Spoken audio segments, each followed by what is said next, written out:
Hey, we're back. Apologies for that, everyone. Boy, it has been a great day here at PHNX HQ. We appreciate all of you sticking with us. And we especially appreciate Jack, who's just been sitting here waiting very patiently throughout all of this. But Jack, if I'm not mistaken, you were telling us about your fetish for fourth outfielders and how one Jorge Barrosa might be the latest addition to that list. Yeah, so I just kind of have a reputation, like I was saying as we went off air, to have a bit of a thing for fourth outfielders. If this guy just gets enough playing time, he's going to be pretty good, or he'll create some value. Sometimes I've been right on that. Sometimes I've been wrong. Stu Fairchild was one of my guys. That didn't quite work out, but they never gave him a chance.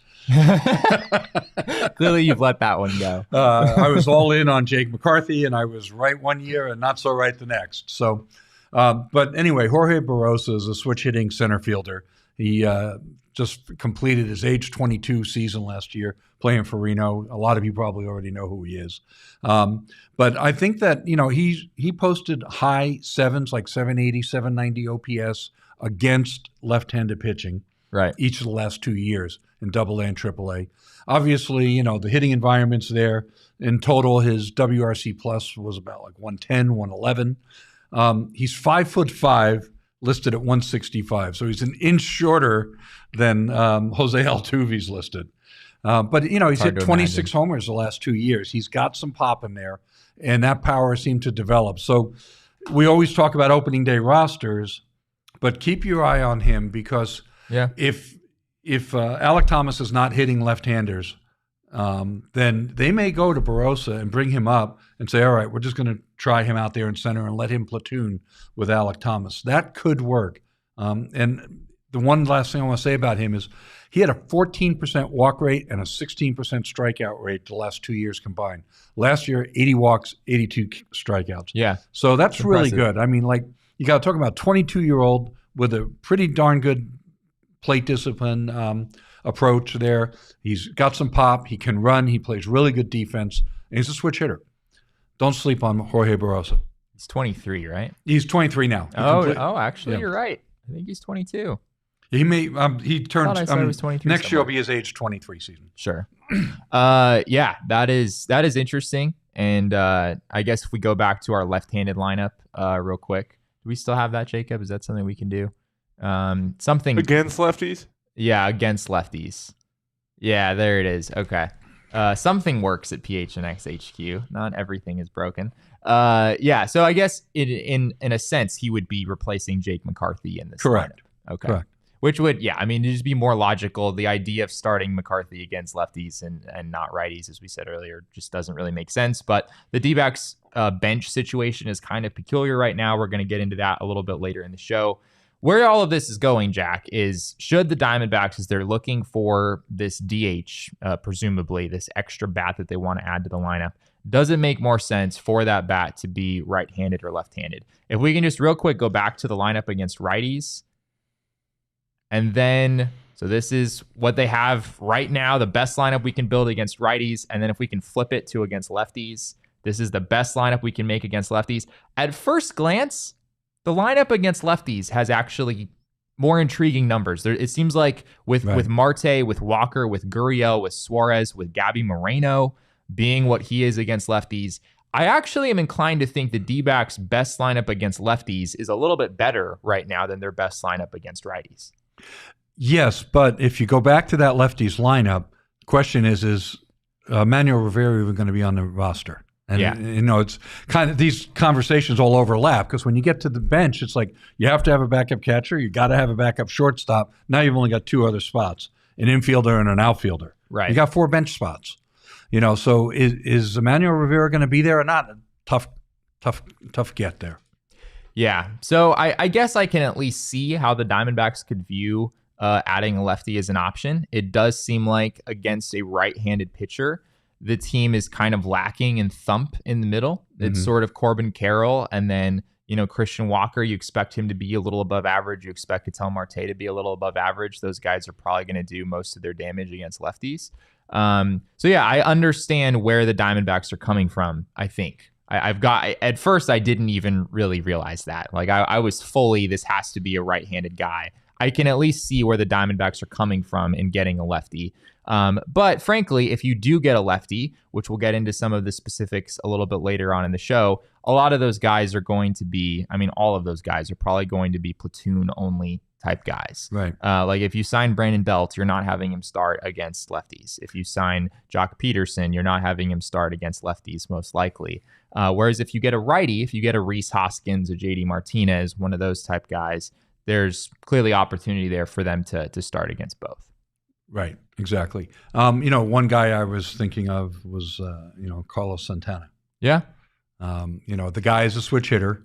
The last couple of years, he's actually been pretty good against lefties, and not as good against righties. So, like, he's got a 101 WRC plus combined each versus left and right the last 2 years, but he's actually been much better against left-handed pitching the last couple of years. So, interesting guy. It might not cost a lot. Might only be about $7 million, according to Roster Resource on Fangraphs. Yeah. So you talk about guys. Look, everybody wants J.D. Martinez, but unless the D-backs are going to $160 million, they ain't getting him. Right. Yeah. We'll touch on some of those guys later in the show, pick out who each of us would maybe select in all of the various budget tiers that the Diamondbacks could fall.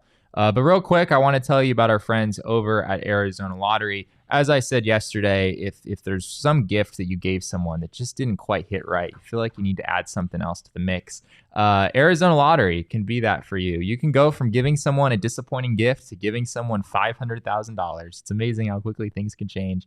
Holiday scratchers from Arizona Lottery make last-minute shopping easy. They, of course, as I said, they make a perfect gift, even now that Christmas has passed. For any of those people in your life that you feel like you need to give them one more something or other, some more little something to add to the mix.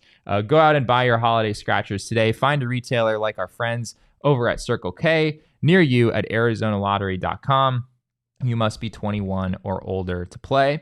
Also want to tell you about Desert Financial Credit Union. One Derek Montilla, who's not with us today, when he first bought his home, when he originally became a homeowner, he used Desert Financial Credit Union. They're the ones who got him started on his home ownership journey. They could do the same for you. The Desert Financial team are financial experts who are committed to their members and the community, offering financial solutions tailored to helping real people achieve their financial goals and dreams. Look to Desert Financial for checking and savings accounts, mortgages, loans, credit cards, investment options, and more. They have it all over there. When you open a free checking account online, you can get $200 as well in bonuses. Get started by visiting desertfinancial.com/200. Well, Jack, I think opening day is about 90 days away at this point? Something like that. Probably, I guess maybe a little bit more than that. Right around the 100-ish day mark.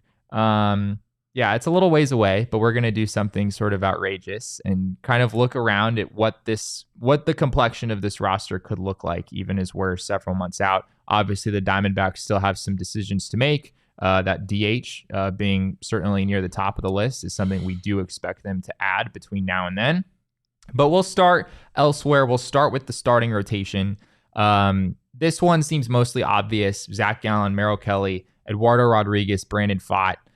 In that fifth spot, I guess there would be some sort of a competition there. Mike Hazen, when asked about this, I think you asked him about this a few weeks ago during the Erod press conference, and he said incumbency matters. He seemed to kind of point to Tommy Henry as maybe being at the top of the list there, although other guys would receive consideration as well. Ryan Nelson, Slade Ciccone, Bryce Jarvis, Blake Walston, some of the other guys who could be in the mix there for that fifth rotation spot. That's exactly the order I have them in my playing time projection sheet.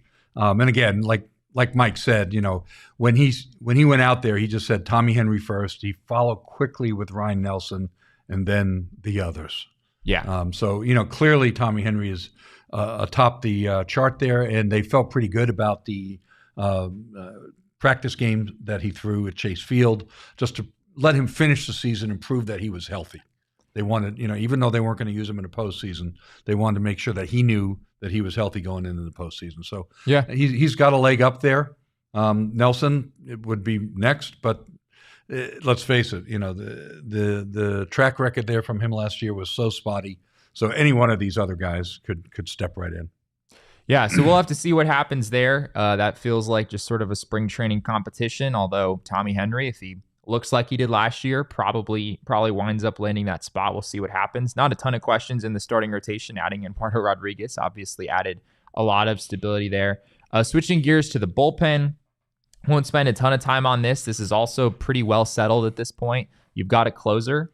What a concept that is for a Diamondbacks team that has had tons of uncertainty in that regard for a number of years. Paul Sewald is there. Kevin Ginkel as a setup guy. Ryan Thompson, another important late inning reliever for them down the stretch. It seems like there is a bit of a crunch there, actually, as odd as that is, where it seems like you have maybe too many guys right now to put on the major league roster. Scott McGough was hurt down the stretch. I imagine that he would return and make the opening day roster as long as he's healthy and sort of looks like he did last year. So after Ryan Thompson, you have Joe Mantiply, Miguel Castro, Scott McGough, as I mentioned. Andrew Saalfrank certainly be in the mix there. Probably nothing guaranteed, but he was an important arm for the D-backs down the stretch. Luis Frias also showed some things. And I guess I pushed out Kyle Nelson. That was 8 names before I got to Kyle Nelson. And I don't really feel great about that either. Maybe Kyle Nelson would make the roster over Andrew Saalfrank, or there are a number of different ways that could turn out. Yeah, that could go any way. Keep in mind, Luis Frias is out of options. So, you look at all the right-handed guys you just named, right? After Sewald, you got Ginkel, Thompson, Castro, McGough, and Frias, right? So, with Frias out of options and Castro and McGough taking in a combined $8-9 million. Yeah. You're not going to get rid of any of those guys unless you make a trade. Right. Now, if Castro struggles again in April or May, maybe they DFA him. But if they were going to get rid of him, they would have done it before his option year vested. So I think you're down to, choosing between the 3 lefties, Saalfrank, Mantiply, and Nelson. And, just depending on how things look in spring training and who's healthy and who's not. 2 of those 3 guys. Right now, it shakes up like 2 left-handed relievers on the opening day roster. There's some other guys in the mix there as well, for sure, and I'm certain the Diamondbacks are going to add more to this mix. Mike has talked about wanting to add depth to the bullpen, not necessarily back-end guys, might be more minor league contracts. We expect to see more names here entering spring training. Justin Martinez, imagine, will be in this mix, at least given a shot. He got some major league time this past season. Had some trouble throwing strikes for as nasty as this stuff is. Colin Snyder, a guy they just picked up off waivers a few days ago from the Royals. We talked about him a little bit. Peter Strzelecki, a guy they got from the Milwaukee Brewers in the Andrew Chafin trade. That going back to the trade deadline, of course. Corbin Martin, another name that's pretty interesting. The D-backs were really intrigued by him in spring training. He went down with the lat injury that ended his season right there in spring training. If he looks good, I imagine he would be an intriguing option as well. So, boy, that was tough. I mean, they were so happy about him and the way things were looking for him in spring. Yeah. He was throwing the ball so well. He's been through so many injuries. That one was a real gut punch. A lot of people were internally in the organization were really upset for him. And so, I would think that Corbin Martin, if he's healthy, he's going to get every chance too. Yeah. Corbin Martin, I mean, that's the headliner of your Zach Greinke trade from 2019, right? I guess one guy who's still in the organization, that he is the only guy still in the organization, right? JB Bukowskis has now moved on. Josh Rojas traded. Seth Beer taken in the minor league phase of the Rule 5 draft just a few weeks ago. Corbin Martin is all that's left. And there is still, I think, some reason to be intrigued there. Michael McDermott in the chat also pointed out that Ryan Nelson, Bryce Jarvis, one of those starting pitcher candidates that we discussed earlier, certainly could make the roster as a long man. That's another thing to factor in, is like, out of the 8 names I gave off the top, there's not really a long man option there. Imagine that's something that the D-backs would want. The D-backs have a traffic jam in the bullpen, Jack? Is that what we're a little bit. I mean, you can't have too many decent pitchers. Michael also points out that Kyle Nelson has 2 options left, and he was going to start 2023 in Reno before Mantiply got hurt. Right. So, by the time you get through a month and a half of spring training, who knows who's standing and who's healthy and all of that. Something else that Michael and I were talking about the other day. Sorry, Michael's my writing partner and website partner at Inside the Diamondbacks. So I reference, he's the real brains of the operation. When we have Jack on the show, we're really having Michael on the show, basically. But it may not be opening day roster, but there's some names. I was asking him, all right, let's talk about names of guys that could show up during the year that might not be on the opening day roster, that aren't necessarily even on the 40-man. So Yumin Lin, could get some time. Austin Pope. So these are guys who could get time in the majors in 2024. Could get time in the majors in 2024, but not necessarily opening day, but by midseason or second half. Christian Montes de Oca, Jake Rice, and Kyle Backus. So just some names to throw out there. If you can look those guys up.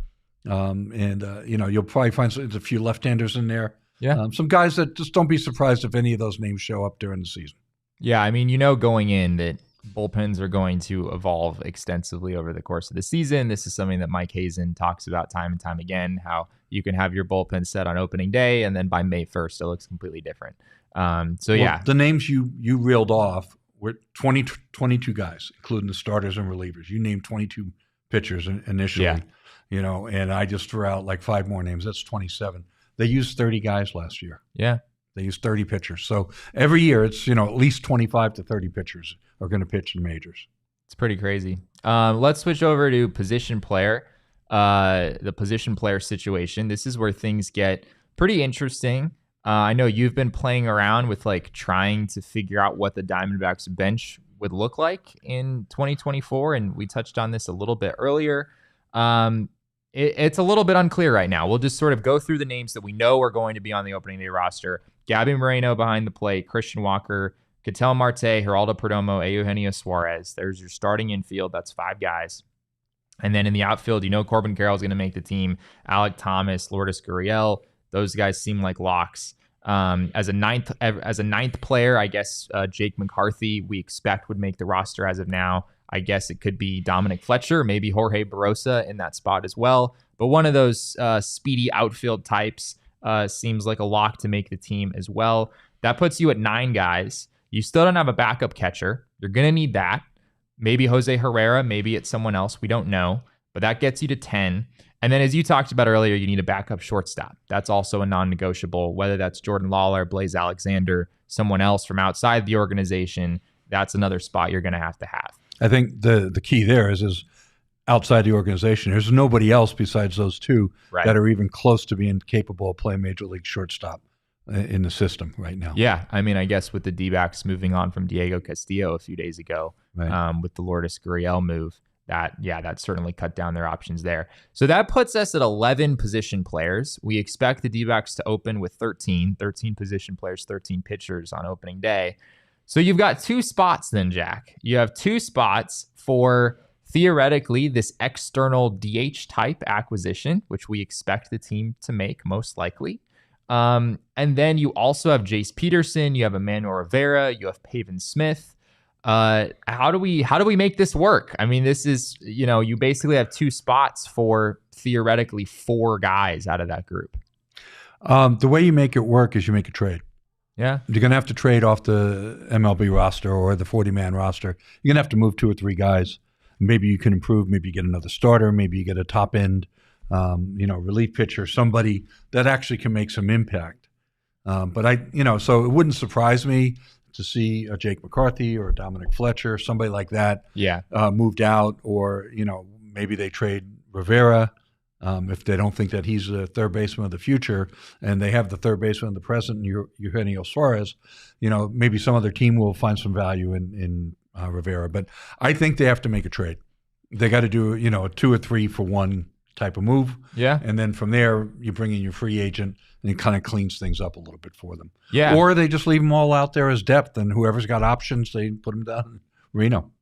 Yeah, I mean, it is, again, it's kind of like this surprising traffic jam situation where there's just not enough room for all these guys. Even after the team traded for Jace Peterson at the trade deadline, traded a decent pitching prospect to the Oakland A's, I don't necessarily think Jace Peterson's role is set in stone in 2024 looking at this list. You imagine the team is going to have more patience with him than maybe some of the other guys, but it doesn't seem like that's necessarily a lock either. Michael reminds us Rivera's out of options, so that really, he's either on the roster or he's going to be traded.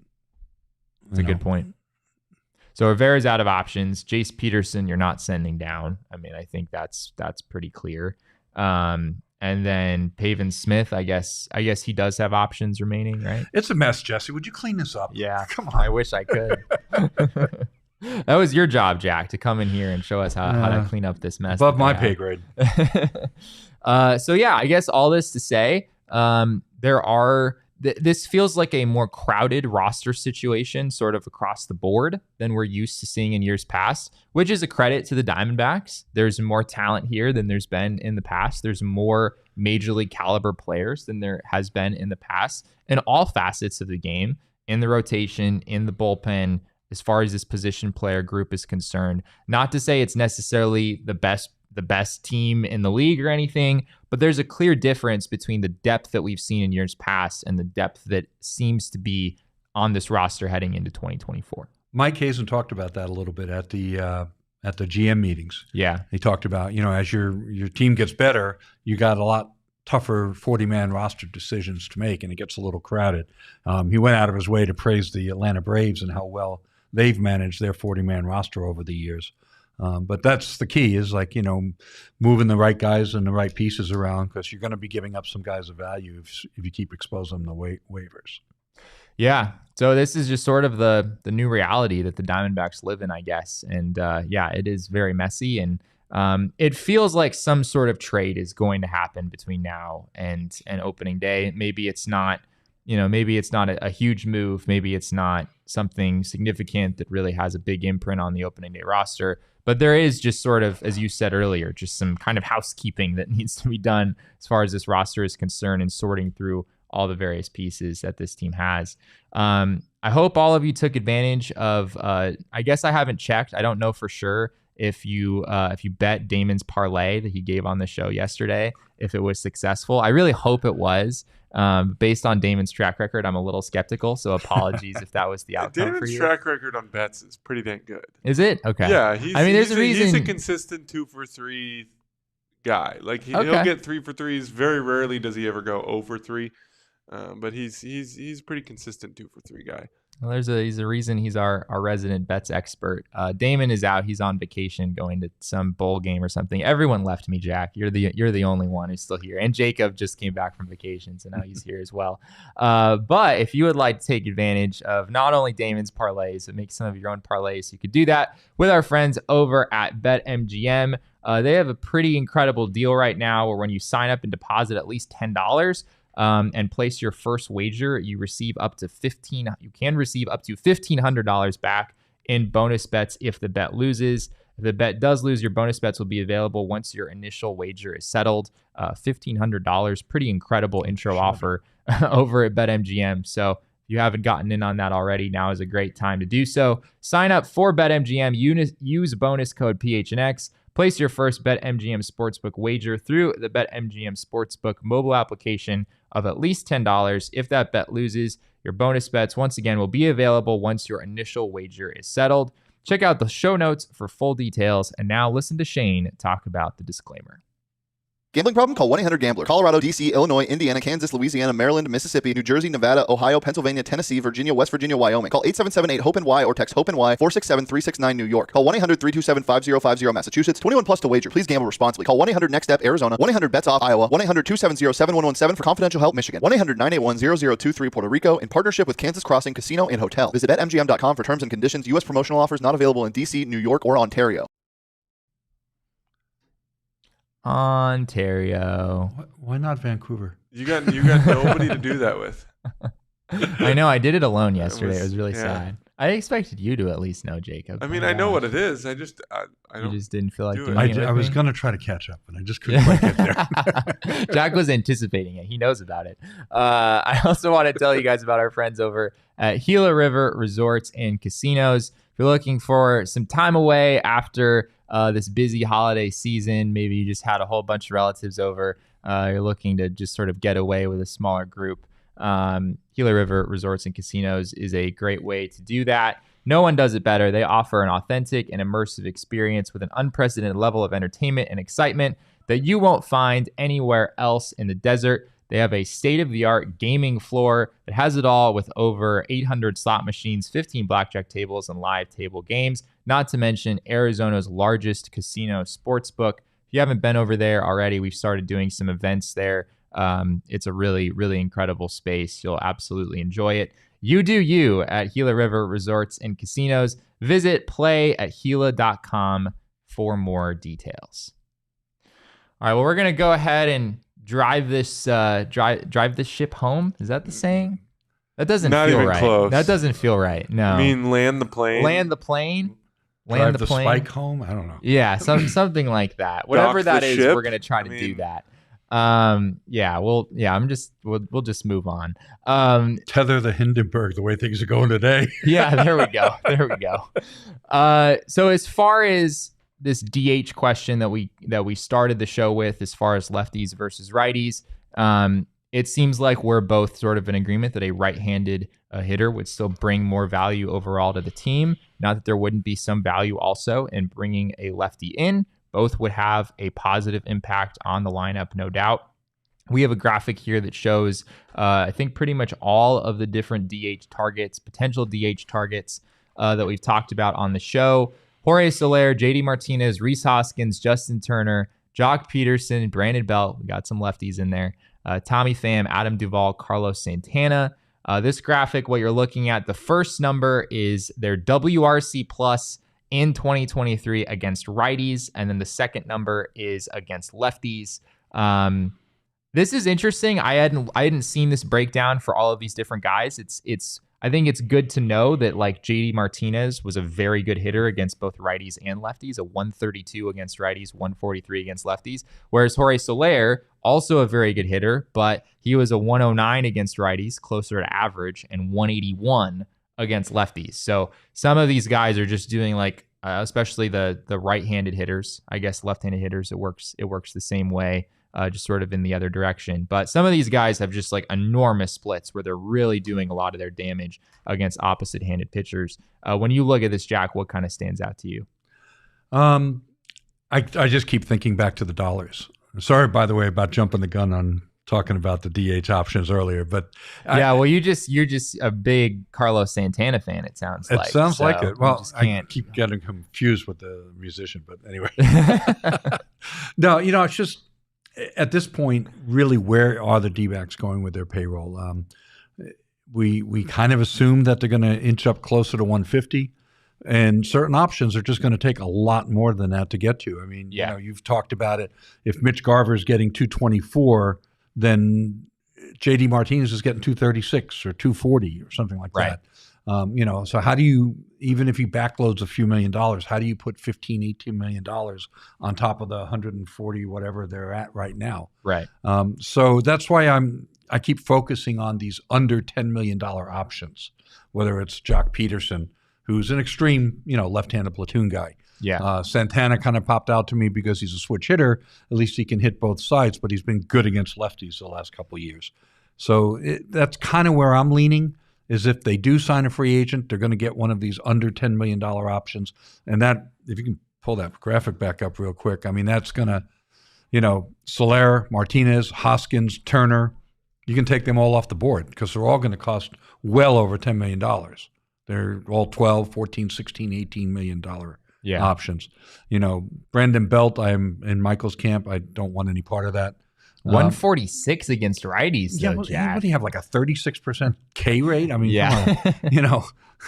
He's just teetering on that cliff's edge. Yeah.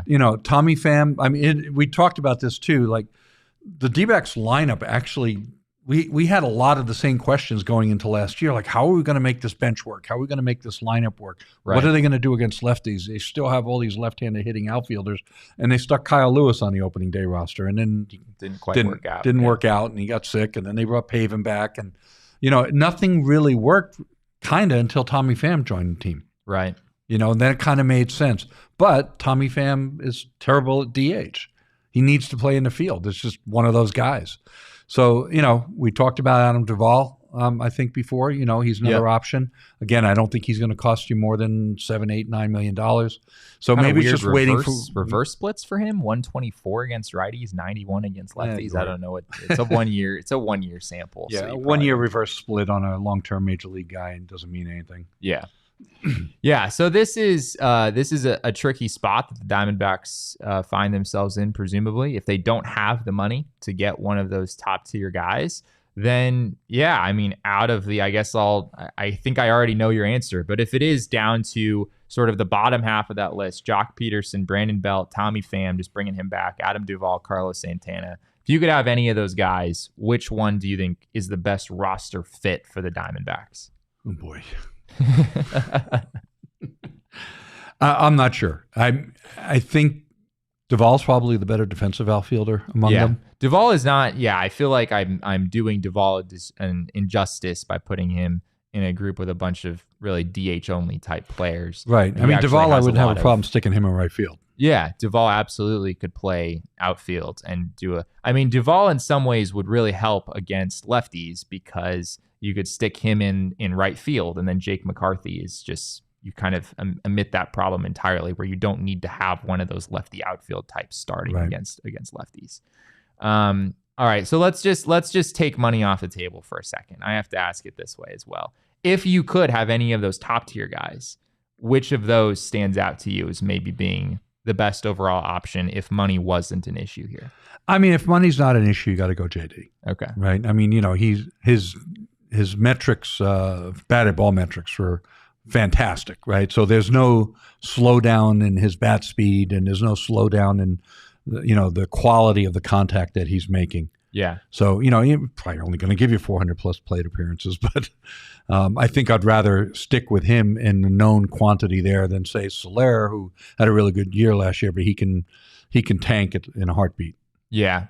I did think it was interesting that Rhys Hoskins, also one of those guys who, at least in 2022, we had to go back a couple years because, of course, he didn't play in 2023. Right. He was at 108 WRC plus against righties and 163 against lefties. Do you think like one of those just like lefty destroyer types who doesn't necessarily give you much against righties, but is going to like just absolutely kill the ball against lefties? Does splurging for someone like that make sense? Or if you're going to splurge, you should just go JD Martinez, because then you're getting theoretically a little bit more of a balanced approach there. Yeah, exactly. I mean, if you're just splurging on a DH only type, then if money's no object, then JD's the guy. Yeah. But, Mike has talked a lot about, wanting also to have, it wasn't like he had to have it, but it's certainly a plus to have the positional flexibility. And if you're talking positional flexibility, I mean, there's a lot of different guys you can stick at first base to back up Walker. I'd rather have a guy with positional flexibility who can play some outfield. Yeah. Positional flexibility is a big part of it as well. I guess Jock Peterson, like, do you want Jock Peterson playing the outfield at this point? Maybe not if you can help it, but he can at least go out there and help you out a little bit if you need it. Justin Turner can play some first base. I think that's still reasonable for him. Rhys Hoskins you would expect, play some first base, even coming back from the ACL. Jorge Soler, not a great outfielder, but could give you some innings in the outfield. He played the outfield a little bit for the Marlins this past year and was all right. I guarantee you a comment from Michael's going to pop up there any second on that last comment. Yeah. He deems him completely unplayable in the outfield. His RDRS per 162 or whatever is like minus 25. Yeah, it's he only had 200-300 innings in the outfield and still put up like double-digit negatives. Yeah. Really, all of these guys have pretty serious risk attached to them. Like Jorge Soler, as Michael points out in the chat, never really put back-to-back good seasons together. Really good in 2023, not good at all in 2022. Had a monstrous second half in 2021. He's kind of always been that sort of inconsistent player, consistently inconsistent, I guess. JD Martinez is 36 years old. For as great as he was in 2023, there's some risk there that things just sort of drop off, and all of a sudden he's, all the value comes from the bat. So, there's some risk, some considerable risk there. Rhys Hoskins coming off a season where he didn't play an entire year. Does it take him a while to get things going? Justin Turner is 39, right? This is his age 39 season that he's coming up on. His batted ball metrics are a little scary. Yeah, and he didn't really do, there's a lot of blue on the Savant page with Justin Turner, at least not as much red as you would expect for someone who put together a pretty decent offensive season. All of these guys, Jack, are there's some flaws. There's considerable risk with every single one of them. I know we talked about Mitch Garver yesterday, and Damon was a huge fan of his. But even with him, there were some serious durability questions. I guess this is just the nature of free agency in entering the 2024 season. There's just not a lot of great options out there right now. Yeah, I think, I just think back to the old Moneyball quotes, where you got to try to focus on what a guy can do, not on what he can't do. Right. And then just make sure that you're finding the best fit for your team. In this case, I think what they need the most, going all the way back to the beginning theme, is I think they need another right-handed bat. I really do. Unless they move on from one or two of their left-handed outfielders. Sure. I do have to say, I mean, just the thought of if you get a Jorge Soler and you plug that 181 WRC plus against lefties into this lineup, then suddenly you're talking about a lineup that can do some serious damage again. I mean, you're talking about Ketel Marte being well above average against lefties, Gabby Moreno well above average against lefties, Christian Walker, Lourdes Gurriel, and Eugenio Suarez, you both expect them to be above average. That could be almost a juggernaut lineup against lefties in some ways. Well, I mean, but how confident are you that Soler's going to repeat a 180? Yeah, whatever? Not very. We're dream with me here a little bit, okay, Jack. All right. See, you're used to being the wet blanket on Derek, and now I'm the wet blanket on you. Yeah, I guess how the roles have changed around here. Anyway, yeah, none of these guys are going to be perfect options, but those are at least some reasons to go various directions. I think Carlos Santana, as you mentioned, is certainly an interesting option, a guy who can give you some value against both righties and lefties, going to be more productive against lefties. Was a Gold Glove finalist, I believe, this year. Of course, didn't wind up winning the award. That went to Christian Walker, but had a pretty darn good season defensively at first base. Maybe you feel like you're not losing as much there when on Christian Walker's days off as you were with Pavin Smith or whomever filling in at first base. But yeah, this is going to be an interesting offseason. It feels like even though the Diamondbacks probably don't have a ton of big moves yet to make, there are still a lot of unanswered questions about how this thing is going to turn out. I actually, prior to Christmas, my spidey sense was up. Something's coming. Something else is coming. I think there still may be. Mike talks a lot about how the free agent market needs to play out more typically before you're able to make certain trades. Yeah. Now, ironically, he made a pretty big trade last year in December before Christmas, and another one this year with Suarez. So that's not necessarily been his actual MO. But I think that the way you've seen this year's free agent market play out, I'm not going to be surprised if there's a fairly significant trade that comes down. I'm not predicting it, but I'm not going to be surprised at all. By the way, Soler, last 3 years, WRC plus versus lefties, 125, 121, and then the 181. So you're saying the 181 is likely to repeat itself, is what you're saying? Yeah, right. Sure, that's right. I mean, the average of the three is 144. It's still pretty impressive if you just average out the three. Sure. Well, yeah, there's a lot of unanswered questions, but something that is not an unanswered question is where you should fill up your gas tank. That should happen over at Circle K.